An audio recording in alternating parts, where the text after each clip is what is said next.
नमस्कार साथियों, स्वागत है आपके स्टडी सफर तक के इस एपिसोड पे।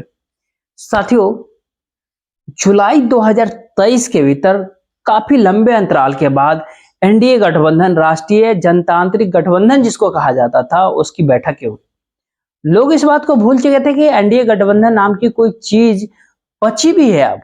अब एनडीए कौन है, एनडीए के भीतर कितनी पार्टियां, कितने राजनीतिक दल है, उसके संयोजक कौन है, ये तमाम सारी बातें, तमाम सारी चीजें लोग भूल गए थे।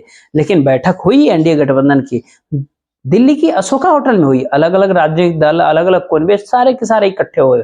उस बैठक के दरमियान सब कोई भारत देश के लोग देखे कि क्या हुआ था। एनडीए गठबंधन की बैठक हुई। एनडीए गठबंधन की भाषण में दिए गए लंबे भाषण हुए, प्रधानमंत्री नरेंद्र मोदी ने दिया, और बाकी लोग जो है उस एनडीए गठबंधन की बैठक के दौरान ही सब कोई देखे कि क्या हुआ। सब कोई आशीर्वाद लेने की मुद्रा में कहीं ना कहीं थे, लेकिन ये आशीर्वाद मुद्रा का जो वक्त अब कहीं बीत चुका है। अब आशीर्वाद देने का समय है, और आशीर्वाद की पहले तमाम नखरे दिखाने के समय है। और यही नखरे दिखाने का काम जो है, जो 2 दर्जनों से ज्यादा पार्टियां एनडीए कुनबे के नाम पे जो इकट्ठा हो गई थी, जिसके भीतर अब शुरुआत हो गई है। अब आशीर्वाद कैसे मिल रहा है, जरा इसको भी समझना पड़ेगा कि कितने एनडीए गठबंधन के पार्टियों का नाम सुना। नरेंद्र मोदी जी कितनी पार्टियों की अगुवाई करते हैं। अगर पार्टनर होते तो स्वाभाविक सी बात है, कोई किसकी अगुवाई करने नहीं जाता, बात बराबरी के ऊपर होती। लेकिन वहां पर भारतीय जनता पार्टी की संसदीय दल के नेता जो है और देश के प्रधानमंत्री खुद नरेंद्र मोदी की अगवानी हो रही थी। अगवानी करने की नौबत पार्टनर्स को आ रही थी। वो आप सोच सकते हैं, वर्तमान दौर में राजनीतिक पार्टी के बाहर भी वही लोग इंडिया के हिस्सा बन सकते हैं जिनके भीतर चरण वंदना संस्कृति की कहीं ना कहीं गुंजाइश सी होती है, बची होती है। लेकिन ये चरण वंदना संस्कृति भी अब आंख दिखाने और आंख दिखाने से आगे बढ़ करके अपने लिए सीटों की बार्गेनिंग करने तक आगे दिखता है। कई सारे पार्टनर अपने नाम सुने होंगे। नागालैंड कोई बार्गेनिंग नहीं है, 1 लोकसभा सीट है, उन्हीं की होती है। इसके बाद आप हरियाणा के भीतर जनतांत्रिक जनता पार्टी, चौटाला साहब के परिवार के वंशज, सरकार के हिस्सेदार, या फिर ये कहे जिनके बूते सरकार बनी हुई है, अब वो भी अपने लिए सीटें मांग रहे हैं। राज्य की 10 की 10 लोकसभा सीटें जो है भारतीय जनता पार्टी की सिटिंग सीट है, वो जीती हुई सीटें हैं। और एक तरफ किसान आंदोलन, पहलवान आंदोलन, महिला पहलवान आंदोलन, ओपीएस का मामला, और इन सबों के बीच पहले से ही भारतीय जनता पार्टी से हल्कानी यानी जनतांत्रिक जनता पार्टी सीटें मांगते हुए नजर आए, तो आप सोच सकते हैं कि हालात क्या होगी। उत्तर प्रदेश के भीतर, यूपी के भीतर सीटें मांगने का खेल चल रहा है। उत्तर प्रदेश के भीतर भारतीय जनता पार्टी की कई जीती हुई सीटें ओम प्रकाश राजभर, सोहेल देव, भारत समाज पार्टी के नेता, वो मांग रहे हैं। संजय निषाद सीटें मांग रहे हैं। अनुप्रिया पटेल सीटें मांग रहे हैं। उत्तर प्रदेश के भीतर 2 सीट से काम नहीं चलेगा, उनको और ज्यादा सीटें चाहिए। तो फिर असल लड़ाई, असल महाभारत तो एनडीए गठबंधन के भीतर भी दिखता है।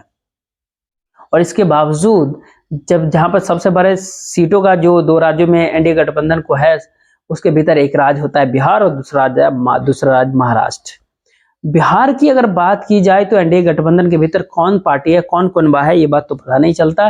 चिराग पासवान घोषणा की कि अपने पिता की सीट हाजीपुर से चुनाव लड़ेंगे, जबकि हाजीपुर से उनके चाचा और उनकी पार्टी के टूटे हुए गुट के नेता जो है, केंद्रीय मंत्री पशुपति पारस सांसद है, उनके गुट की अलग दावेदारी होती है। उनके गुट के भी 6 सीटें के ऊपर दावेदारी होती है, और चिराग पासवान के भी 6 सीटें के ऊपर दावेदारी होती है। इन दोनों की बात अगर माने तो 12 सीटें इन्हीं लोगों की हो गई। मुकेश सहनी, सन ऑफ मल्लाह कहे जाने वाले बिहार के वीआईपी पार्टी विकासशील इंसान पार्टी के जो नेता है मुकेश सहनी, सन ऑफ मल्लाह, उनको 3 सीटें की मांग है। उपेंद्र कुशवाहा 4 से 5 सीटों की मांग कर रहे हैं। जीतन राम मांझी की 3 सीटों की मांग है। अब भारतीय जनता पार्टी सबको इतनी सीटें अगर दे देगी, तो भारतीय जनता पार्टी के पास लड़ने के लिए क्या रहेगी? क्या वही सीटें जो उनकी जीती हुई 17 सीटें हैं? और क्या 17 के ऊपर भारतीय जनता पार्टी को अगर संतोष अगर करना है, तो फिर पिछली बार जो है विधानसभा चुनाव के भीतर नीतीश कुमार की पार्टी के साथ वो तथाकथित चिराग मॉडल का खेल खेलने की जरूरत ही क्यों पड़ी थी उनको? सबको ही पता है कि भारतीय जनता पार्टी बिहार में विस्तार चाहती है। इकलौता हिंदी भाषी क्षेत्र है जहां की राजनीति को भारतीय जनता पार्टी अब तक चुनावी हिंदुत्व के दायरे में मथने में कामयाब नहीं हुई, सफल नहीं हुई है। वहां उनको मथने की कवायद भारतीय जनता पार्टी की है। तो स्वाभाविक सी बात है कि इन अलग अलग दलों की डिमांड के ऊपर उनको कंट्रोल करना होगा। बिहार की राजनीति और उत्तर प्रदेश की राजनीति, हरियाणा की राजनीति, इन तीनों राज्यों के भीतर जिस प्रकार से भारतीय जनता पार्टी उलझ गई है, उसकी उलझने जो है इंडिया गठबंधन से कई गुना ज्यादा है सीटों के मामले में। बात पंजाब की अगर करें, भारतीय जनता पार्टी का इसके अलायंस पार्टनर भी उसको लेकिन नहीं मिल रहा हुआ, यानी जहां भारतीय जनता पार्टी पूरा का पूरा कहे अपना कुनबा इस बात के लिए तैयार कर रखी है, इस बात के लिए रेडी रख रही है कि वहां अलायंस पार्टी मिले तो उनको मनचाहे सीटें दे दे। वहां पर अलायंस पार्टनर वहां नहीं है, वहां उसके पास जब अलायंस पार्टनर ही नहीं है तो उन परिस्थितियों के भीतर आप देख सकते हैं, समझ सकते हैं कि आखिर बचा क्या है। तो बचा केवल सियासत का वो पहलू है जिसके सहारे भारतीय जनता पार्टी जो है तमाम गठबंधन सहयोगियों को कहीं ना कहीं किसी प्रॉमिसरी मोड को ले जाकर के छोड़ना चाहती है।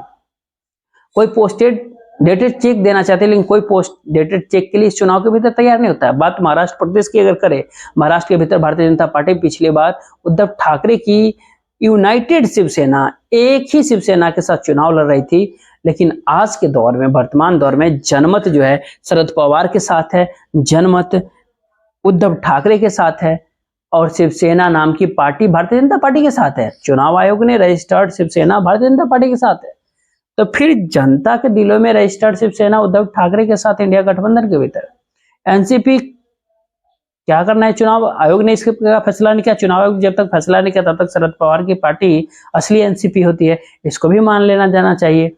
और फिर वहां पर मुख्यमंत्री एकनाथ शिंदे की अलग दावेदारी होती है, दर्जन भर से ज्यादा सीटें मांगते हैं, करीब करीब दर्जन भर सीटें तो अजित पवार भारतीय जनता पार्टी से मांग रहे हैं।